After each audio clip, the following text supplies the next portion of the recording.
En aviation, ce ne sont pas les situations dangereuses qui tuent, ce sont les mauvaises décisions.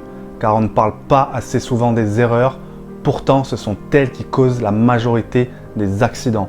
Et le pire dans tout ça, c'est que la plupart du temps, ce ne sont pas des erreurs complexes, mais simples et totalement évitables.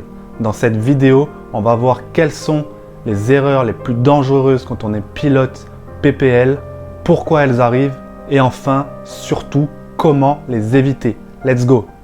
Négliger la préparation du vol, c'est une des erreurs les plus fréquentes. Vous arrivez sur votre terrain, sur votre aérodrome, en ayant mal préparé votre vol. Qu'est-ce que ça va être? Une météo mal analysée, une route mal tracée si vous devez faire une navigation, ou aussi un carburant sous-estimé. Et du coup, qu'est-ce que ça peut entraîner?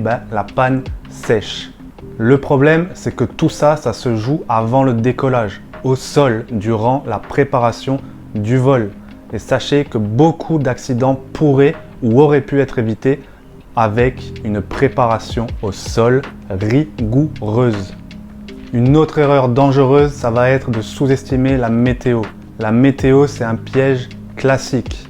Les erreurs typiques, ça va être de partir avec une mauvaise météo ou de continuer alors que la météo se dégrade avec le fameux « ça passe, c'est bon, je gère, je connais, t'inquiète ». Et qu'est-ce que ça peut amener comme danger? Tout simplement une perte de visibilité et vous retrouvez dans des conditions de vol IFR. Alors certes, quand on passe le PPL, on fait un peu de vol aux instruments, mais ça ne vaut clairement pas une qualification IFR. Donc perte de visibilité, désorientation et le danger forcément qui arrive. La règle d'or, c'est que si vous hésitez, vous ne décollez pas. Ce n'est pas une faiblesse que de ne pas décoller et de choisir de rester au sol. Au contraire, c'est une force et une question de sagesse. Une autre erreur, c'est la perte de conscience de la situation. Ça, c'est une erreur qui peut également être très dangereuse. Par exemple, ça va être de ne plus savoir où vous êtes, de ne plus surveiller votre altitude.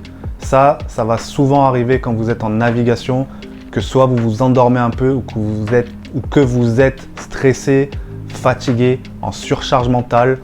Et le résultat, qu'est-ce que ça va être? Vous allez subir votre vol au lieu de le contrôler. Et ça peut être potentiellement très dangereux. Parce que quand on pilote, on doit toujours piloter devant l'avion. C'est-à-dire qu'on doit anticiper ce qui peut se passer et on doit savoir quoi faire si telle ou telle chose arrive.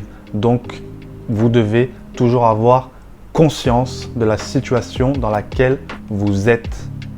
Une autre erreur très dangereuse, ça va être la mauvaise gestion de votre vitesse. Ça, c'est une erreur critique, surtout à l'atterrissage. Par exemple, vous arrivez trop lentement, vous risquez le décrochage. Vous arrivez trop vite, vous risquez la sortie de piste. Mais c'est également critique au décollage. Je vais vous prendre un exemple. Imaginez, vous êtes sur un terrain en altitude, une piste courte, en plein été, donc très chaud. Donc, altitude plus chaleur, l'air porte moins. Et ajoutons le fait que vous avez mal préparé votre vol et que vous êtes en surcharge, que vous êtes plus chargé que ce que vous ne pensez. Qu'est-ce qui va se passer? Disons que logiquement, vous devez faire votre rotation à 60 nœuds. Là, vous allez faire pareil, sauf que l'avion ne va pas décoller. Ou alors, il va à peine s'élever et là, bip, alarme de décrochage. Le résultat, sortie de piste, vous vous plantez. Pourquoi? Parce que vous n'avez pas calculé comme il faut votre vitesse selon les conditions du jour. Parce que oui, beaucoup d'accidents se produisent durant les phases de décollage et d'atterrissage. Donc la règle, c'est quoi? C'est de toujours respecter vos vitesses selon la phase de vol et selon l'environnement dans lequel vous êtes. Parlons maintenant du manque de rigueur. J'en ai déjà parlé dans une vidéo précédente. Je vous invite à aller la voir si ce n'est pas fait, mais c'est essentiel. Comme le fait de négliger les checklists. Vous pouvez par exemple oublier de sortir les volets, mal configurer votre avion pour le décollage ou pour l'atterrissage.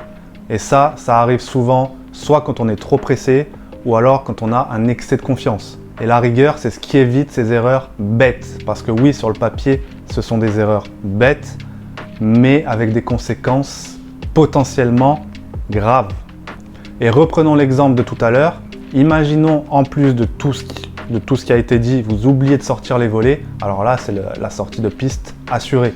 Donc, soyez rigoureux. N'ayez pas un manque de rigueur, c'est ultra important. Une autre erreur dangereuse, ça va être la mauvaise gestion du carburant. C'est une erreur qui est plus fréquente qu'on ne le pense. Par exemple, mauvais calcul au départ du carburant dont vous avez besoin, ou alors ça peut être aussi un oubli de changer de réservoir durant le vol. Et qu'est-ce que ça va amener? Une panne sèche en vol, alors que c'est une erreur qui est clairement évitable. L'ego du pilote, clairement une des erreurs les plus dangereuses, c'est-à-dire l'excès de confiance. Qu'est-ce que ça va être? Par exemple, vouloir impressionner vos passagers en faisant des passages bas, en faisant des virages à forte inclinaison. Sauf que les virages à forte inclinaison, par exemple, vous avez l'habitude peut-être de les faire quand vous êtes seul à bord.